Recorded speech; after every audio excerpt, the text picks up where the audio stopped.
全世界都想问，解放军的二把手张又侠为什么会在这个时间点被习近平给拿下？今天传出杀机可能源自于两个人密室里的一句话，多可怕！而更诡异的是，解放军报猛攻，中纪委却冷处理。到底这个张又侠盘踞解放军内部势力有多深？两股势力还在角力吗？现在才是风暴的开始。解放军大地震，现在看到解放军报连续2天在头版发表的这个文章。首先，你看到这个标题“永远吹响冲锋号”，它这个解放军报里面这一段特别帮大家框起来，是在强调说，这个文章里面讲到了，在党纪国法面前，身份没有豁免权，功劳不是抵罪券，任何人都不能例外。这句话用得多重啊！这不就是在呼应了习近平1月18号到19号发动的抓捕张又侠的这样的一个行动当中，解放军呼应的吗？这个重点是什么？功劳不是抵罪券，说明了我们一直在讲，他是整个7人小组当中唯一有实战经验的党国大佬，我还是红二代，我管你，我现在要抓拿你，我就六亲不认。所以解放军报提到了这样的一个引例啊，其来有自。首先呢，他特别引述在延安时期有一个著名的例子，这是在解放军军中都知道曾经立下赫赫战功的一个萧玉璧，当年因为贪污公款，然后最后生活腐化被判处极刑。那他不就是对应着现在的这个张又侠？你当年恃功而骄，你现在还不是一样？你有军功又如何？是。那只要被我抓到了，我一样战功彪炳的人，我一样除掉。萧玉璧在1933年加入中国革命的这个工农红军。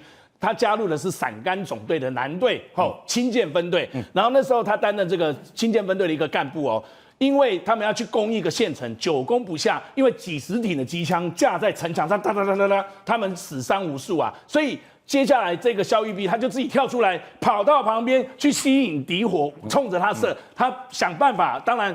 他的同志也去用这个机枪去掩护他，他抓了地上的4捆的这个炸药呢，就随手往那个城墙上一扔，嘣，然后把那个墙门炸开了一大半。接下来他们那个解放军的那个工农红军就可以冲进去了。这个人是国家英雄是，但是他也因为这样子，身上从上到下布满了这个伤口。后来毛泽东去了他们的一个这个部队的军医院视察，看到当时奄奄一息在床上的这个萧玉璧，后来就问到了这个军医说：“这个怎么回事啊？”军医说：“只要好整以暇的给他吃一些补给品啊，营养就会好，1个月就好。”对。那毛泽东一出来就说：“把我每天可以喝的那个半斤牛奶券给他，让他喝1个月。”你要知道，在40年代，那时候物质匮乏，你要不要说喝到半斤的牛奶，你要喝到200ml都不容易啊！请全国的力量都应该把这个国家英雄救活。对，那怎么最后会变成了五花大绑的大贪污犯呢？你想想看，他拿到了毛泽东的给他的每天的牛奶券，他会不会觉得说毛主席这样对我，你们是不是要对我客气一点？扣谁？所以后来他在这个战后呢，被分到了当一个县城的一个税务局局长。是，他觉得这个官太小，我起码当个县长、省长什么，他们就跑去跟毛泽东呛下，我有战功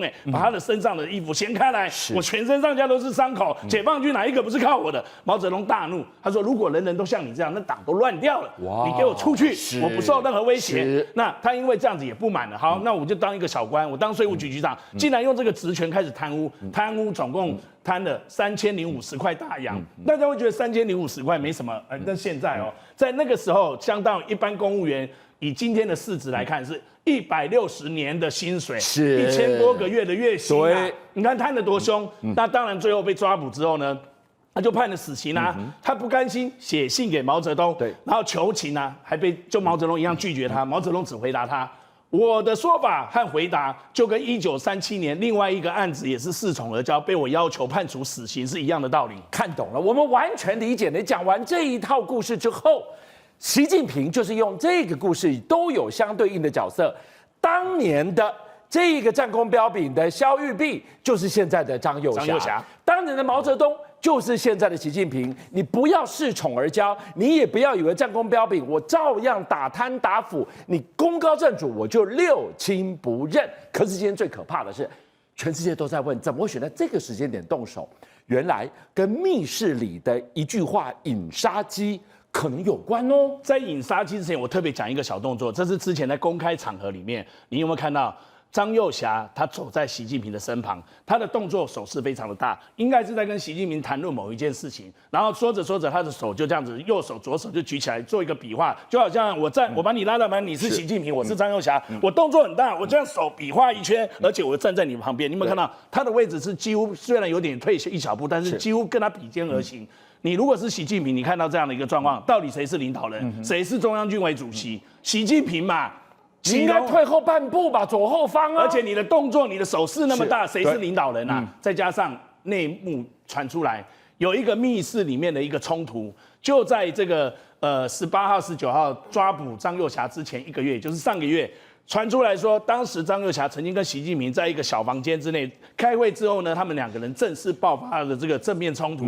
那张又侠可能会觉得说，我从小跟习近平一起长到大，什么话不能跟习近平讲？可是你忘了，习近平现在是国家领导人，他当着这个习近平的面就指责习近平说，你这些年来疯狂的在整肃解放军，然后整肃军队，导致军人的尊严尽失，军队的形象已经遭到前所未有的这个自毁。然后他质问习近平说，我们现在还搞不清楚，你到底要把这个国家和我们这个军队带到哪个方向？军队现在也元气大伤，军心涣散，你到底有没有羞耻心啊？他这样子对习近平讲啊，而且他后面的结语那个 ending 啊，才是让我觉得捏一把冷汗。他说，如果我现在不让你出去这个会议室的话，算不算政变？哇，你已经在搞准政变了耶！那习近平如果是你听到这样的讲，我非拿下你不可。我就算有口无心的这样说，政变2个字说出口，没有回头路了。好，观众朋友，今天我们谈这一题最诡异的是，接下来我们要来告诉大家，你看到了，到现在，金平跟我们一路讲下来，解放军报一轮猛攻，没有要放过张又侠，可是呢，中纪委却拼了命的冷处理，来告诉我们，到底是不是背后2股势力才正式要开战呢？在1月24号下午，中国国防部的发言人记者会上宣布了说，这个张又侠跟刘振利这2个人被立案审查的消息之后呢，中纪委的官网就是这个红色的框框，在2025年1月14号下午3点5这个03050发布了张又侠、刘振利涉嫌严重违纪违法被立案审查的调查，疑似转发，下面这个是转发国防部的这个官网的通报，可是呢，点进去官网，竟然宕机，点不进去啊！国防部竟然没办法那个。到底国防部是不想配合，还是搞什么？你要扯中纪委吗？是中纪委你冷处理，还是你只是弄一个这样的标题交代？然后国防部的这个官网却不配合，你没办法去点阅里面的文章。我想问的是不是张又侠的盘根错节的势力，现在牢牢把持的，从中纪委到国防部，让他们就是对于习近平呢，好像这个虚应故事，可是这个地方居然把他被捉拿的这个公报给撤掉了，大胆啊！你从这个小细节看到这个水多深啊？是因为网络上又传出来，有一个张又侠的老干部、老上级他的以前的老长官。这个叫廖锡龙，以前他是中共的解放军的后勤部总后勤部的这个部长，1月24号这个去世了。那为什么呢？你要知道，1月18到19，当抓捕了张又侠之后呢，随即也逮捕了这个廖锡龙的儿子跟廖锡龙的这个弟弟。没有想到呢，1月23号，廖锡龙打了电话去问一圈，到底怎么回事？为什么他的弟弟跟他儿子都要被抓走了啊？张又侠怎么倒台啦？结果没有人理他。那1月24号就传出他病逝的消息。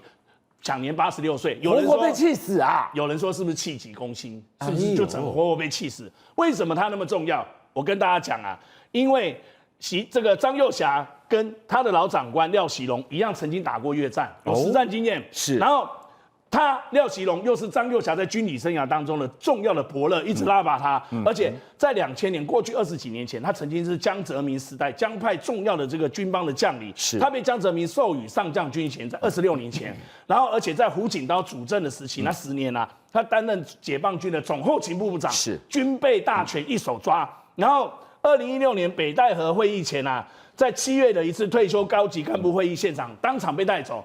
后来大家去爬书，为什么他会被抓走呢？传出来，原来那时候是习近平刚上任掌权没有多久，他在那一年2016年年初，曾经公开上书去批评习近平，对他批评的非常的这个严厉，还质疑习近平，也难怪后来就被习近平派人把他带走。可是呢，当时习近平并没有把他这个逼到死路，还留下他一条命，留你一口气。但问题是1月24号，如果他真的是这样，像你刚刚的研判，活活被气死。那习近平现在对立得罪的可不只有这个张幼霞这一边，连江派的势力一起得罪了。所以军方的势力他是不是没有办法去抓住？因为特别要看第二个讯号。2014年6月30号，当中共当局第一次公开徐才厚被开除党籍；2015年7月30号公开郭伯雄被开除党籍，徐才厚、郭伯雄这两个的地位声望都在这个廖喜龙之上，他们三个算是以前过去军方很重要、很有威望的这个老将领。结果没想到徐才厚跟郭伯雄相继倒台之后，当时的解放军军方4总部、7大军区、海空军、2炮这些单位，接着在随后2天48小时之后，集体就表态支持党中央的决定，强调肃清的影响。可是军将，我要反问你，1月19号，好，给你算到19号、20号，好不好？抓了这个张幼霞之后，你看现在几号了？今天是27号，对，24、20、21、22、23、24、25、26、27，都快1个礼拜，为什么军方都没有任何的表态？又出大事了。川普这下对南韩出手，跟你谈定15%关税，你在那边刷，我就一刀砍下25%的重税。结果今天，台股没有在怕的，连4天创历史新高，是反映出川普打南韩给台湾带来的转单红利吗？但等等，这真的是利多吗？还是其实是陷阱？这一刀是砍给台湾看的，15%，你台湾如果再慢慢来，下一刀会不会砍向我们呢？是军校，我们都知道台股这几天啊，感觉上就不断的创新高，大家都非常开心。但是在开心之间啊，竟然还有一点胆战心惊啊！为什么？因为看到川普大帝竟然又出手嘞！怎么出手？一手挥向韩国。那呢，也不知道是不是因为人家会觉得，哎呦，会有转单的效益情况。今天台股啊，在刷新新高，来到了最高来到了32428点啊。那你要知道，今年以来台股竟然已经涨了10%。居亚股的第2名，第1名是谁？就是南韩。南韩涨了17%多，但是却因为川普大帝的这个关税，竟然抹花意说，李在明，你明明去年的7月，我给你非常 favor 我给你很好的一个关税条件，不过今嘛你也没有给我谈成功，你的国会到现在还没有给我过关，你在搞什么？所以昨天突然之间宣布，对于南韩的这些包括药材、包括汽车，竟然要从原本15%关税拉高到25%。哇，那这件事情惊大条因为2024年南韩对美国出口的这个的金额来到1320亿元。哇，这个25%打下去的话，那还得了？慧珍刚刚提到了，接下来我们要给大家来一层一层拨进去，这个25%一 K 下去，药材、汽车，特别是汽车，对南韩是如何的伤筋动骨？是，你知道啊，这个讯息一出来啊，青瓦台马上澄清啊，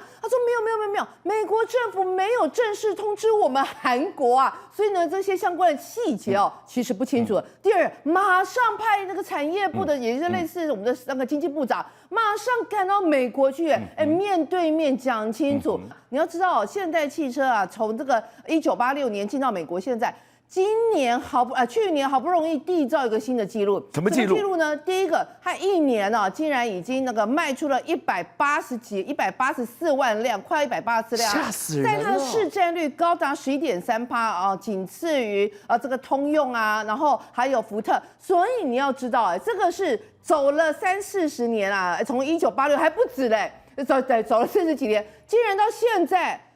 才突破10%，结果你现在关税马上15%要变成25%，它的这个非常大优势就是它不到3万美元。如果你让它关税再升到25%的情况之下，哇，这2家公司就告诉你我现在会出现1200亿元的获利缺口。那请问李在明，你要还给我吗？好，慧珍今天讲的这一题，我们不是吃瓜的民众，为什么他现在对木材、对汽车开刀？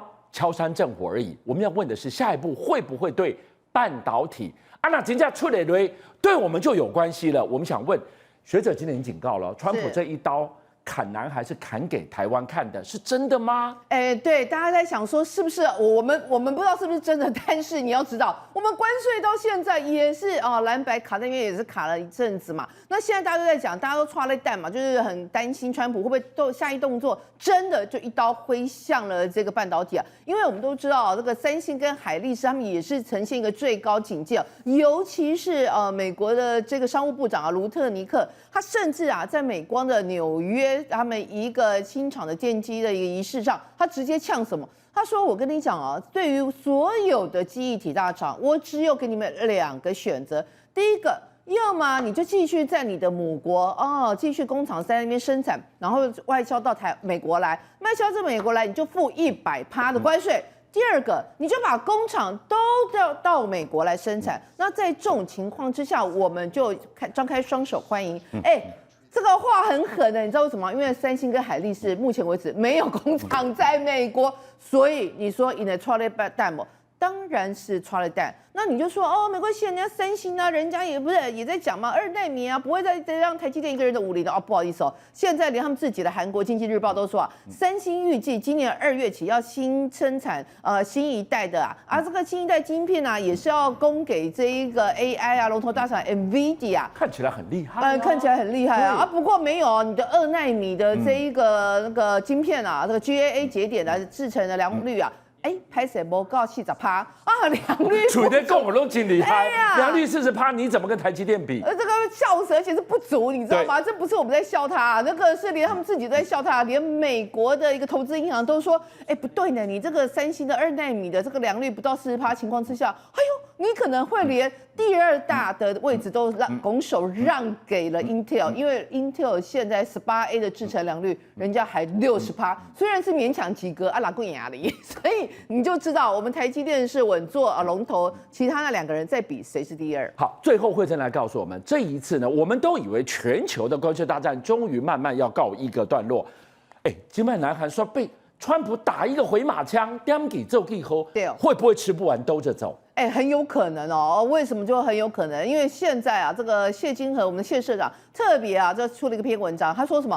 他说现在今年的一开春这个马杜洛正在川普对立面的说你来抓我你来抓我就被抓走了。然后呢，现在伊朗大家也在看，其实很紧张。那你还有哪几个国家是不是你酸饼酸的中国去？像是南韩，这个真的是李在明好像有点白目，为什么？一开春跑去拜会习近平，2个人还拿小米的手机在自拍，然后那个你看有没有川普的眼神 ？I'm watching you， 你搞个气矿买。那另外一个英国，英国好像表面上就很听话，但事实上，丢不丢你竟然一个史上最大的大陆的中国的大使馆，你英国现在核准了。现在什么样子的风口浪尖上，你还核准？你到底有没有管这个安全的问题？第3个就加拿大，加拿大是我们那个美国的一个后花园，本来也是把你当成自己人，结果你现在竟然把中国到美国的一些那个汽车关税相关的关税，公什么6%你这个6%我就把你打趴。57报新闻的所有好朋友，俊相又来了，谢谢大家，是你们的订阅数加持了我们，让我们在4月6号中午过后破100万了，多不容易！你知道每一天晚上9点到11点，他在播的时候，我要盯着直播人数升还是跌，一觉醒来我要去看有多少人来点阅，一段时间你们给了我100万的订阅，真的无限感激。最后。